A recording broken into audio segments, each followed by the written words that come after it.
still on day 2. We got Ryan Horton and Jesse Mireles joining us right now. So how do you guys get together? I mean, are y'all friends? How do y'all know each other? Yeah, I'd say so. I mean, probably through these conventions, really. We kind of first met at the Southwestern associations and just really got to know each other since then. Yeah, just build a relationship through there and turn into a pretty good friendship. Talk on the phone all the time and text back and forth.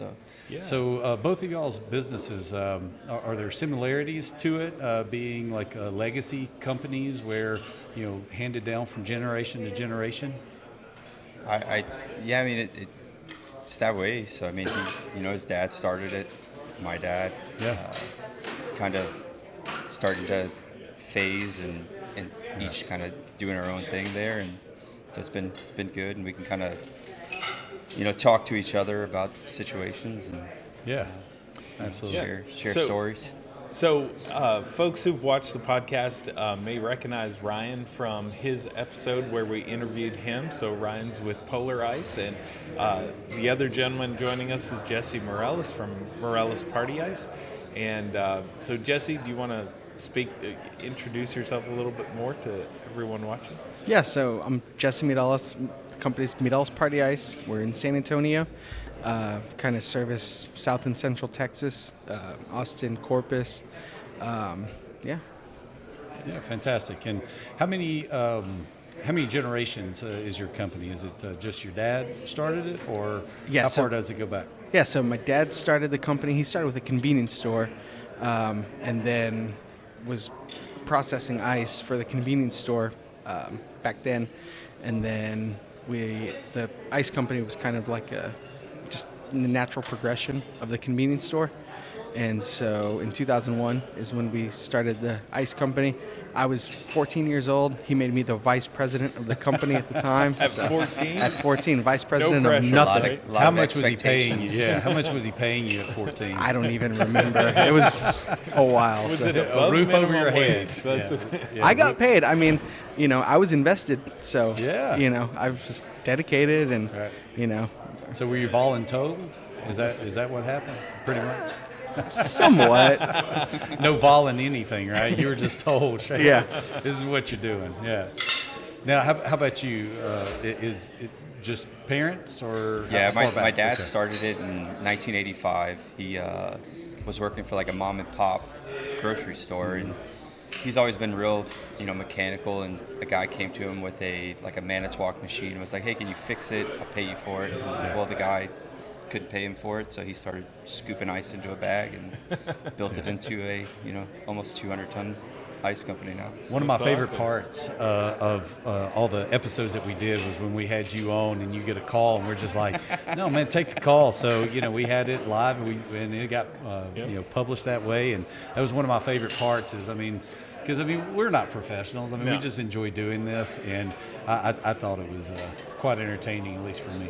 Yeah, a day in the life. That's right. Absolutely. All right. So since we've got two buddies here, I think we have a great opportunity to ask who's got the most embarrassing story about the other one from your history. I don't think there's really anything. Well, y'all aren't doing it right then. So. Well, I take that back. So it's about my brother. Okay. Yeah. Hey, that's fine. So we'll they were at need. a Southwest convention in Padre Island, and Jesse and my brother, who was underage at the time, were at a bar. Anything incriminating will. So, fast forward through the night, they're at a bar, and my brother comes out, and he's got a little liquid courage and says something he should have said to somebody, and ended up spending the night in the jail in South Padre Island. So they get up. It wasn't in the just morning. anyone; it was a cop that he was okay. mouthing off to. So then they asked, my mom and dad asked Jesse that next morning, like, "Where's Chris?" And he's like, "Well, he's in jail." So did he know it was a cop? Was it? No, was he it knew undercover? it was a cop car and everything. Oh, what?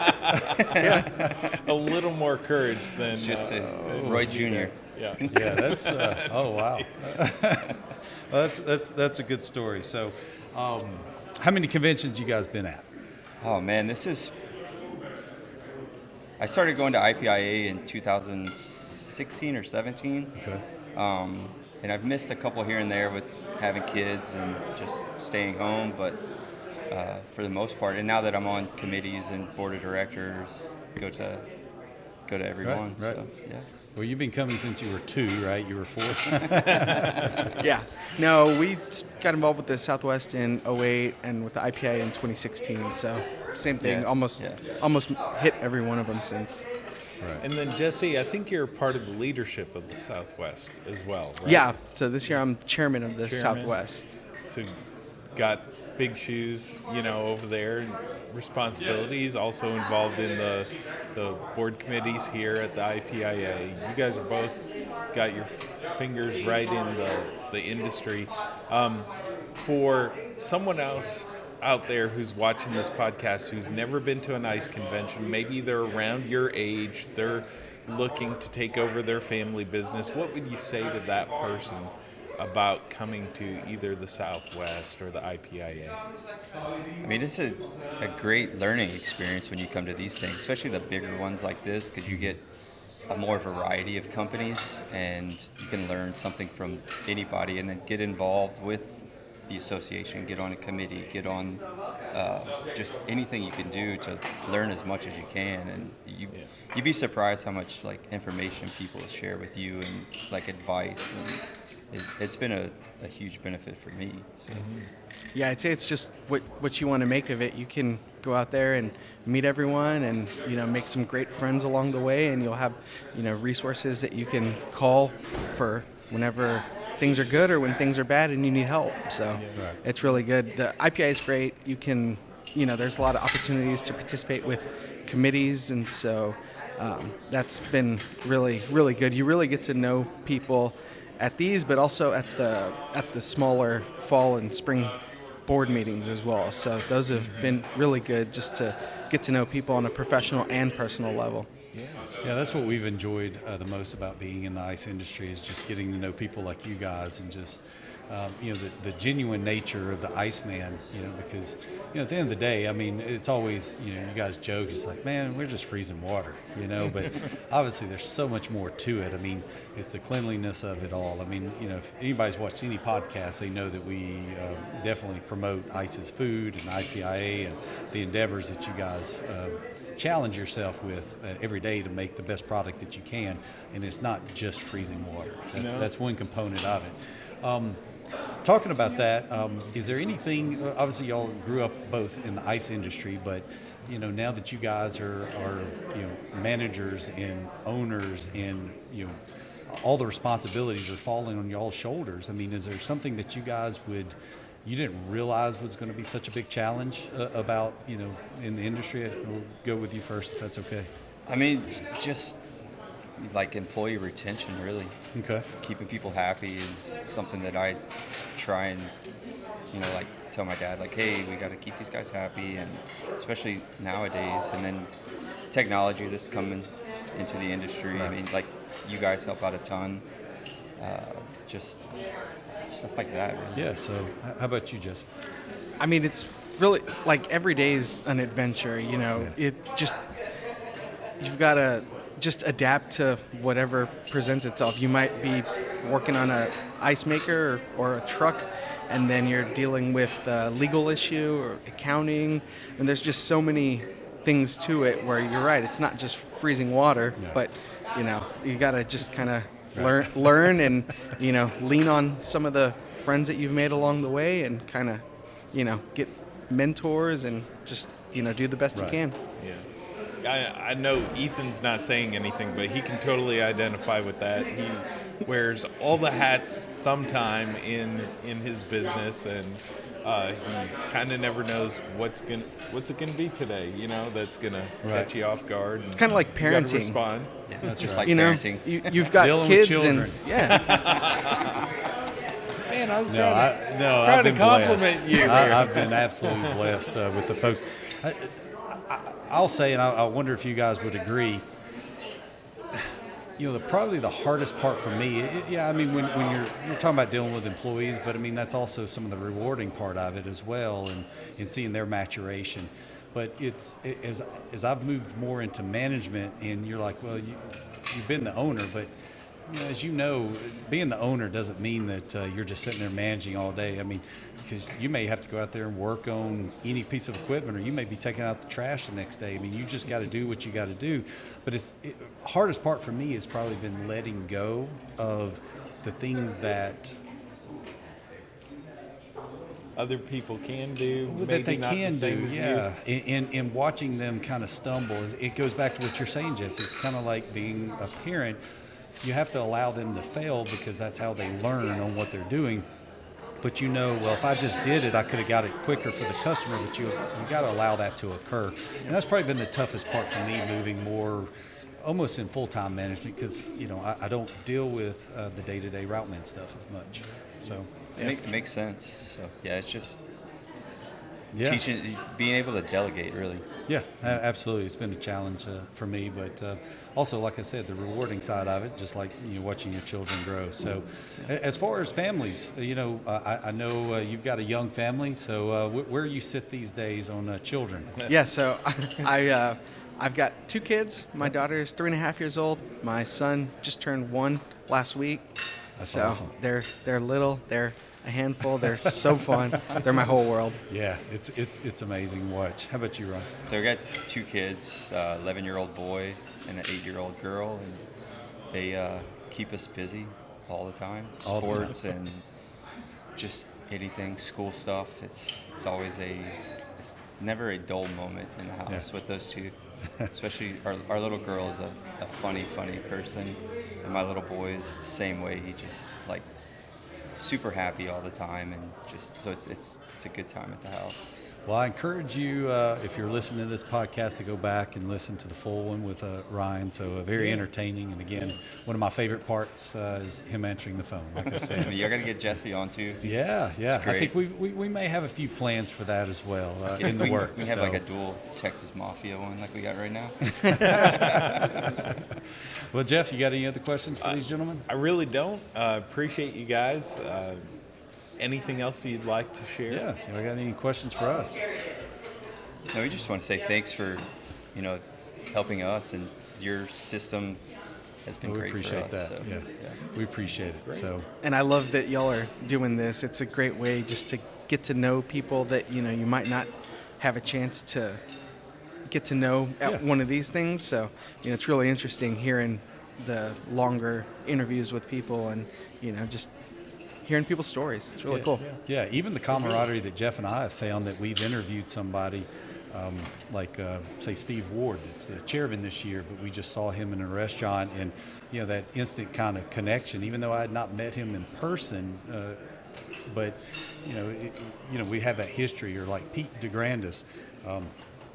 I came in on Monday, and he was he was doing his AV stuff, and walked in, and it's always been a friendly handshake, but now it was a bro hug. So it's a good relationship You got a bro hug? builder. I didn't get a bro hug. That's your fault, man. Just go in there right now and get your job. That's right. And we may have an outtake or so here, Jesse. And anyway, all right. we appreciate you guys. Thanks, Thank you for guys. joining Absolutely. us. Thank you, guys. Thank you for having us in Bye. here. See.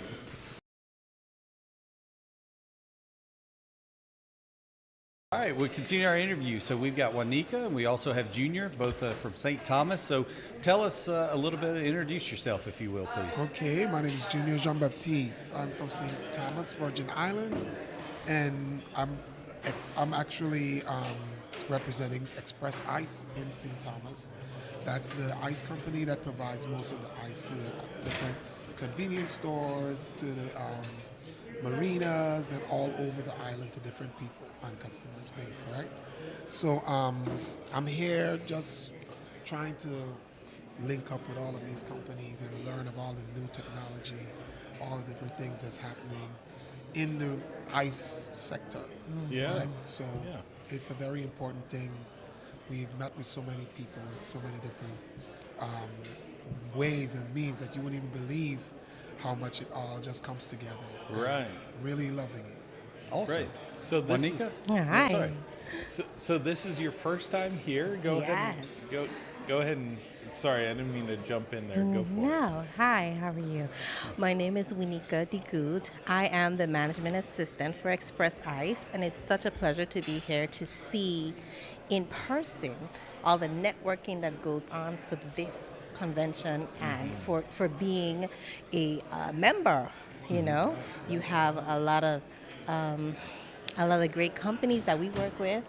You know, so it's really a first time experience that I'm loving. Yeah. Have you guys been to California before? No, so this is our first time First here time. as well. Well, that's fun too, right? Looking at the Pacific Ocean, we see the Atlantic all the time. Yeah. Right. Looking at the Pacific. It's a little colder over here. It is, So. but it's nice. Well, we'll have to make sure that you're invited back for next year and be Yes. closer to where we live. We're based in Alabama, and the show is going to be in Nashville next year. Nashville, Tennessee. That's So, why. nice. yeah, that'll be something worth coming to. Yes, definitely. That'd be great. Yeah, the humidity will be a little closer to what you guys feel Oh, in St. yeah. Thomas. It's not bad now. It's That's not bad. We're Yeah. close to the water, so we don't have an issue.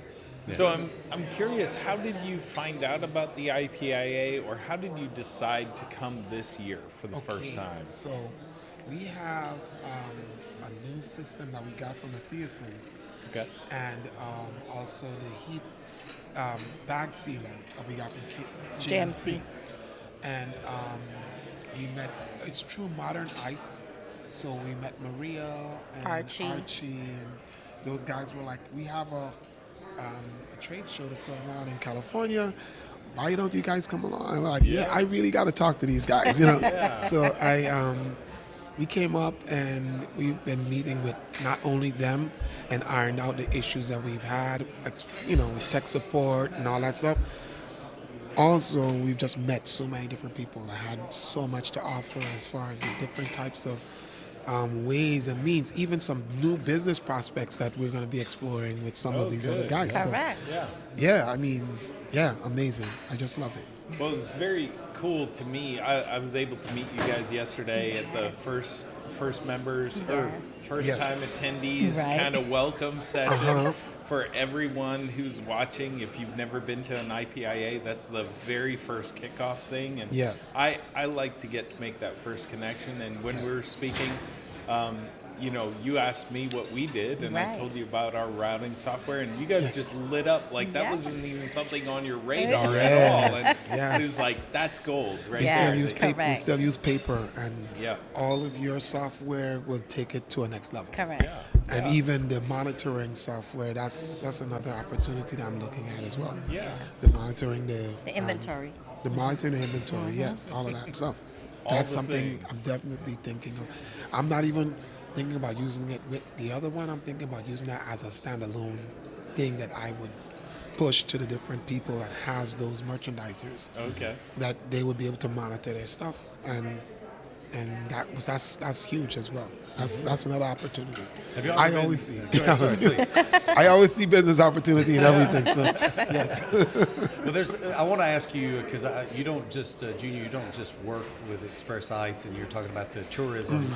Yes. I think you were saying there's, I forgot how many million, was it 3, 8 million, Yeah, something like that? we have that 3 to come in? 4 million visitors that come to the island Every year. through cruise ship, or they either come in tourists, stay in hotels, and that's how the island economy is driven. Correct. We don't export anything. We just import tourists and they spend their money. That's how we do it. So we have to find creative ways to get that money out of their pockets, right? So I actually have a company off of the ICE company that does tourist-based transportation. So I have a contract with the Coral World, which is one of the island attractions, the main attractions on the island. And I have the exclusive contract to carry people from the cruise ships to Coral World and back. So that is one of the things that we use to manage the fleets. I'm talking to some people over here about fleet management already. We have a whole thing getting ready to put together to put out the market to the cruise ships and to the. So a lot of opportunities just in this one trade show. It's amazing. It's amazing. What I was going to say, have you ever been to Disney? either one of y'all ever been to Disney World? Yes, I have. Okay. See, I love that. All right. So anytime you take kids there, or even adults, if it's your first time, that look on their face of just kind of the magic. I mean, it really is Yes. something to behold. Yes. It is. So if I had to put it on, the look that I saw on y'all's face yesterday when we were talking, and you're Yes. like, wait a minute. We came here to talk about crushed ice or opportunities of that, and then Correct. you're like, whoa, you know. Right, Yes. So, exactly. like, welcome to Disney World. Thank So, you. Yes, ice. I'm telling you. That's exactly what it I is. love it. To me, it is because I love, whenever I see anything, my brain starts. I sat down with the people over there for the community, for the Fleet management. fleet management, and let me tell you, we start brainstorming. Before you know it, there's a new idea coming out. Yeah. I'm telling you, Yeah. it's going to be amazing. So, all of that is what I love. So, just being here, is one thing. You get complacent in your business, thinking everything is great. We making money, we expand some more. Then you come to something like this, and you see all the different All technology the opportunities. Yeah. and opportunities, and you say, "Wow, I I'm wasn't behind. thinking, I still need because to." it's like, Right. I wasn't thinking You get back about that fire. Right. You get back that fire. You're like, okay, I gotta get this. I gotta get that. Trust and believe. We got to. fire now. Yeah. And Y'all's you'll see us in Nashville for sure. Yeah, Definitely. Your passion was, Yeah. I mean, like I said, seriously, it was kind of like a child's mindset on, oh, give me more, Yes. more, let me learn, Yes. let me learn. Yes. So it's great that Love you've it. been able to go. Love it.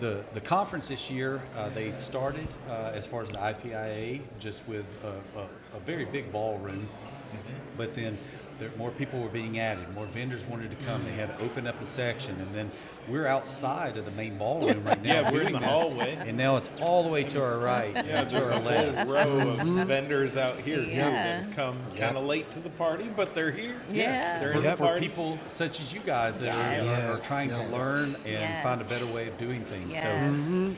So the convention is probably roughly halfway over. There's going to be some other things. I'm wondering, are you looking forward to going to the plant tour? Yes, we're Oh, doing yeah, that you tomorrow. crazy. Definitely. That's- We're going to be I'm there. gonna be videotaping like We I'm are watching. going to be there tomorrow. I figured he would light up when I I will said be videotaping like I'm going crazy because it is something that to see and the Yep. huge, in the huge aspect because we only, like I said, we have about three distribution machines. We have 6 Hashasaki 2600s. That's a small operation compared to some of these people Yeah. and things I've been hearing about. So we want to upgrade our stuff. At the same time, I want to see how they manage Right. and keep the plant a certain way and how they deal, how many employees, all that stuff. I want to see that. Yeah. I want to see that. If I could have cracked open your brain yesterday, I was seeing everything turning. Gears. You see a lot of gears. Yeah, so those gears were moving, and one of those things you brought up is you guys do tube ice, but you're talking about the possibility in crushed ice. Crushed ice. And being able to Opportunity open in that that. up to fishermen's and Yes. Yes. Yes. and working in that industry. It's Yes. a lot of fishing industry in St. Thomas, a lot of sport fishing, a lot of hotel that does if you catch a fish, you can cut it and they'll clean it and cook it for you right there. We have Ritz-Carlton, Marriott, Westin. Westin. So we will be able to market to a lot of people if we just change that one type from the regular ice To crush. So when I heard about the machine that just a program, we could change the rotation of the blade and it changed the crush ice. I'm like, okay, we need to get our machine. We need to get our machine for sure. Well, I know, Junior, you told us yesterday as well that ice isn't the only thing you do, but Yeah. you have a father that is getting a little bit older, and you Yeah. had to pick up the tourism side Yeah. of it and Yes. run that. So, Juanica, are you only in ice, or do you have other endeavors? So I do. I work for Junior in the tourism industry as everything. well. I'm literally the boss when it comes to that aspect. Okay. Yeah, she works with me very closely. So we are a team in everything. In everything. So we definitely going to continue moving on because there's other opportunities for both of us. So we'll take care of it. Outstanding, outstanding. Yes. Well, we're so glad that you're here We at the appreciate event, it. and thank you for taking a few minutes of your time to sit down Yes. with us. Absolutely. And Anytime. we look forward for to sure. getting to know you better over the Yes. time that we're Of here. course, No of problem. course, of Well, course. enjoy the rest of the conference and enjoy California, and we'll talk to you soon. Thank All you. right, thank Thanks you, for guys. having Thank you, us. guys. All right. All right. Absolutely. Thank you.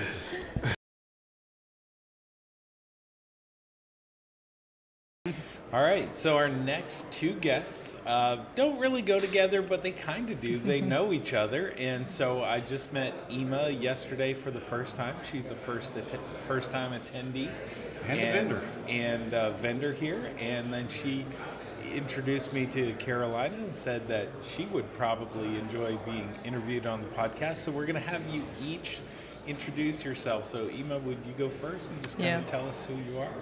Thank you for having us. I'm Inma Bernal. I work for Polymor. It's a Spanish company specialized in flexible packaging solutions for the ice industry. And I'm an export sales manager. So I'm very happy to be here. We've been going to the European convention every single year. For us, it's a really important market. So that's why we're here, hoping to expand a little bit and get to know the American market. Sure, very good. All right. Yeah, You're well, I'm Carolina Vela. I'm working for the European Ice Association. Basically, I'm running it since a year and a half as a full time. So very happy. Basically, we already did 2 conventions, one in Valencia and this year in Frankfurt. And yeah, we're heading the next convention in Brighton in the UK. in Brighton in the UK. Okay, very good. So for everyone who's watching who may not know everyone involved, if you know Maria Maggio at the IPIA, that's the position that you're doing, right? Right. You're the director of the European Ice Association. And you said that's your full-time job? Yeah, that you it's my work for them? full-time job Okay. now. Yeah. So I'd like to ask you a question, if I could. Inma. Of course.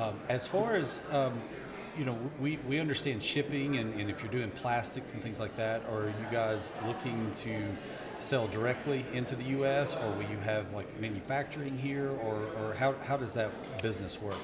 We have a partner here, Automatic Ice. Yeah. So that help us get the local perspective, and for local customers it's easier because they don't have to deal with an overseas supplier. So yeah, that's the right way in the market for us. Carolina, do you, before you became the director, were you working in the ice industry before? Or? No, actually, it's my first time in the ice Okay. industry.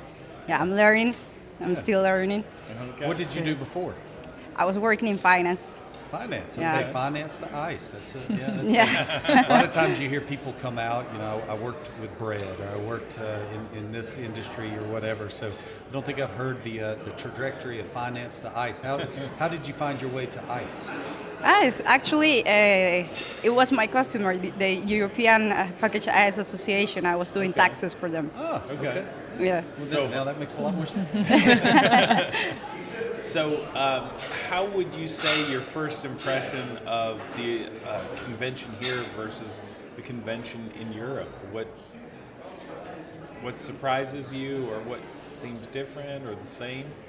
What do you think? I guess it is, I think that I need to have 2 lives in order to get this at the same level. Okay. This association is like 100 and plus, 108 years or 17 or something like that. Yeah. Okay. Yeah, But- I know it's over 100. I think it's 107 if I had to guess. Yeah. 107. something like that. Yeah.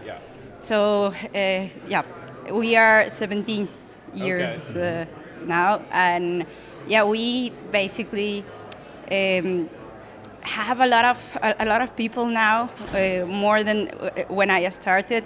But in the moment that COVID happened, we lost a lot of members. Yeah. And now we are recovering. We are doing things a lot of different, and actually we have a really good director, president, the chairman that we have is Gavin Marks, from owner of Skimo Ice Company. Yeah, we're familiar with Gavin. So. And he's a wonderful person, and that I can say that was many of the effort that we had done in this association is thanks of him, and of course the rest of the members of the board too. But he put a lot. Yeah. And now this association is back again. One of the things because of him and the rest of the people, of course. Yeah, there was some concern. We're involved with the regional associations over here and the IPIA and even the Australian Ice Convention. And I would hear people talking about, is the European industry going to come back? And there was some concern that so many companies struggled during COVID and that the association might not resume. So that's great to see. It sounds like the attendance last year was really fantastic. I'm wondering, Inma, what was your thoughts as a vendor over there this past convention? Yeah, it's to be honest, we can feel the difference since Carolina started and the new board. They've been really involved, so I think that's pushing. Everyone is engaging, and so for us, it's a must. We always go. It's the perfect chance to meet customers and partners, and it's a good. It's much smaller than this, but it's a really good atmosphere, and everyone gets along, and we are certain that it's gonna continue growing, and we are gonna get new members, and I'm sure Carolina is doing a great job. Yeah.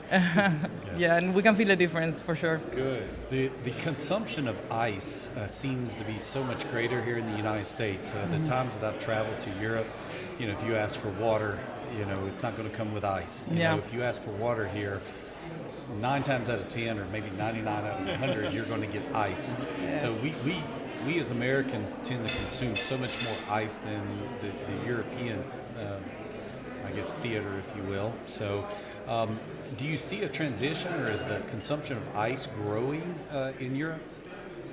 I think so. I think that it's growing. But I also think that in Europe, they specialize a lot in products, like kind of premium products, So like craft ice, where it's like per cube. I don't know, they are doing like round ice. The spheres. These kind of things. And, and we've noticed that the merchandisers, the ice boxes, it's at every convenience store here. It's at every Dollar General or those types of stores. That the merchandisers aren't as prevalent in Europe. It seems like the people, like with Gavin and Eskimo Ice, when they go and deliver, they're delivering 3 or 2 bags, large bags, but it's not as prevalent as it is here in the United States that I noticed. So again, that's just something that I've noticed, and I'm curious if that will change in Europe. It is changing. A lot of companies are now investing because in Spain it's quite developed, the ice market, and you have ice everywhere, but not so much in the rest of Europe, so that's changing now. In Italy, they are investing a lot in new... Also, Italy, for example, is a country with nice weather, summer holidays, so we have a lot of new producers and people are investing, so... I think if it grows in Spain, it grows in Italy, it's just going to continue to spread. I think so, too. Because it's kind of a luxury item that if you've lived without it and it's not around, then you don't think about it. But if your neighbor has it, gets, people get used to the nice things in life, right? That's right. It should spread. It's just like air conditioning. I mean, here in the States, we can, I mean, we're all about air conditioning. So, but there's still a lot of places you go in Europe that, or even the Virgin Islands, places that they don't even have air conditioning and they just use the breeze. But we've become very used to AC, just like we do with our ice. So, but I definitely agree with Jeff that we see that market growing as well, and the consumption of ice continues. As far as with the European, here with the IPIA, ice is food. Is that a big push as well for the European Ice Association? It is. It is? Okay. Yeah.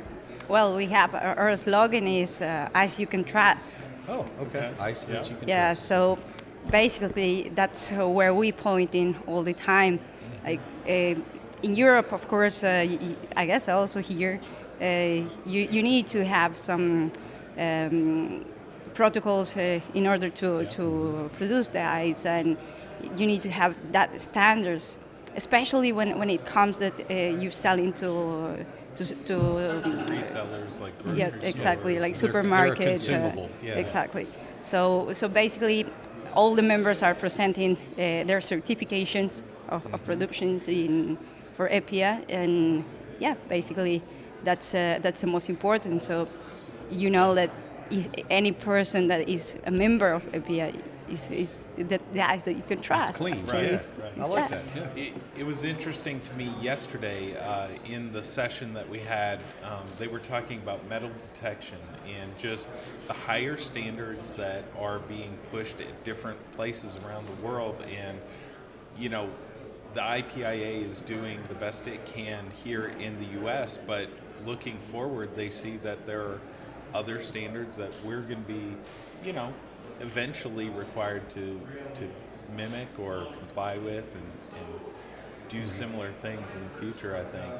I think that's one of the benefits that comes from being the international association. You can draw experience from people all over the world, right? So I know one of the questions they had was energy, and that's a big deal for you guys, the electric vehicles and all that kind of stuff. Not so much maybe for the plastic world, but Europe is definitely pushing the boundaries of what's required, and we're going to have to follow suit and figure it out along too. Well, we really appreciate you guys joining us. We hope you enjoy this conference and your future endeavors. So thank you for joining us. Thank you very Thank you. much. Thank you. Pleasure. Thank you. Bye.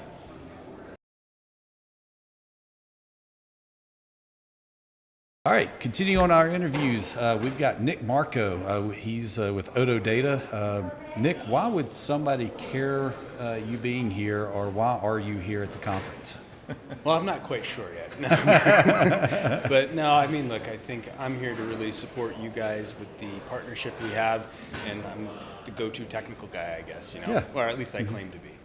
Yep. Well, tell us about Odo Data and the background and why it makes sense for you to be here. But really, you got to briefly tell that story of Odo Data, right? Right, yeah, absolutely. So, I mean, look, it makes sense for me to be here because I think it's a true partnership, and that's part of the story of how we came to work together. So I think this is the third one I've been at, and that kind of coincides with when we started this discussion. But Odo Data, we are the leading company in the world in tank monitoring, right? Right. And I know the conversation with us started when we realized there's an analogous application for bringing the same level of value that we do to the propane and fuel space to the icebox industry. Because at the end of the day, whether we're working with a propane tank or a fuel tank, it's about inventory management, delivery logistics, and improving delivery logistics to maximize the value realized by your company, right? Right. So, with our expertise internally with engineering and development, and working with you guys to kind of understand this market and how we could approach this problem,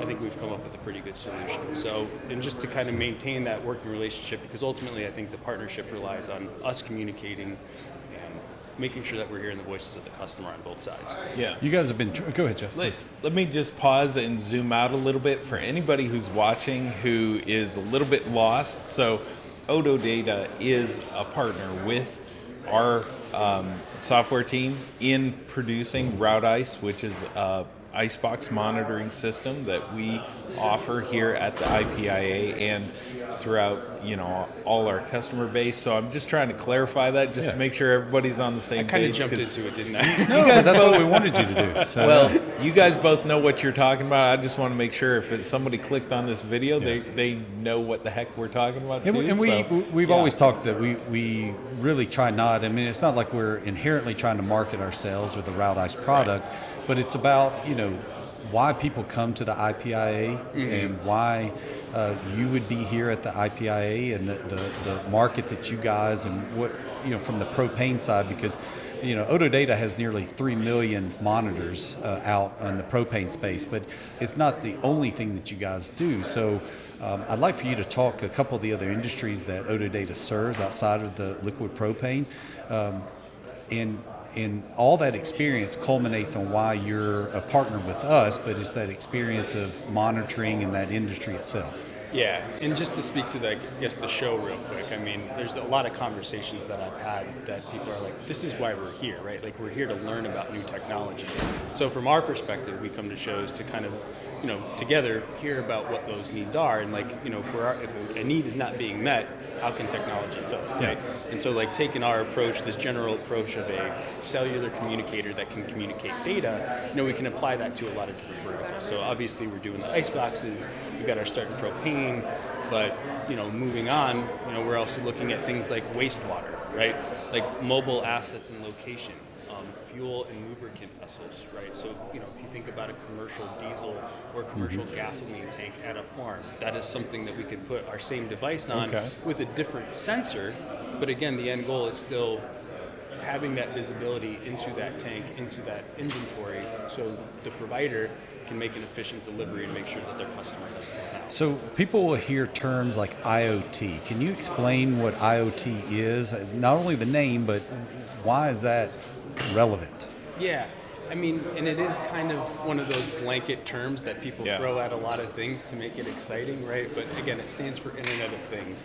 I mean, fundamentally what it is it's a connected device, right? More often than not, battery powered to kind of limit the amount of maintenance and installation time when it's running off of a dedicated battery. But it's basically connecting via cellular, via internet, so people have easy and quick visibility into a parameter that they want to see that means something to them, that they need to, having this information will allow them to act more efficiently within the confines of their business. Yeah. So you've been with Ododata for a while, and you are very well traveled. You go to all kinds of conventions. I just want to hear, what do you think about, this is now your third IPIA. What do you think about when you see the ice industry, the IPIA? What's your impression? What do you think? Yeah, and I mean, there's a lot of similarities, I think, to a lot of the shows. But the important thing is you're talking to people who know their business, they're passionate about their business, and they have a lot of good feedback for the technology that you're bringing to the table, you know what I mean? So it's important to sit down and listen, more than anything, I think, so we can make our products better. But just the quality of the people, right? There's a lot of friendliness and joking and banter that goes on. That's always good. But there's a lot of important conversations that I think we hope to incorporate, together over the next year, so that we're talking about an improved product next year. Yeah. Well, what do you like to do when you're not working for Ododata? What's your hobbies? Well, when I'm here, I like to drink a lot of beer with you guys, when we're off the clock. But no, I mean, I have a lot of varied interests. I like to do kind of home improvement projects. I like to read, and I like to play video games with my wife. That's kind of our hobby. While our two giant dogs kind of lounge around and hang out. Is there a particular game, or does it just mix up? Probably more of a genre, but we're kind of nerdy, so we play a lot of RPG, role-playing type games together. Yeah. It's a fun way for us to bond. But just to balance that out a little bit, we also are rabid baseball and football fans as well. So apparently, try to be couples, eclectic, couples that blow things up together stay together. Right. Well, Nick, we appreciate you joining us, and enjoy the rest of the conference. Yeah, thanks for having me on, guys. Thank you.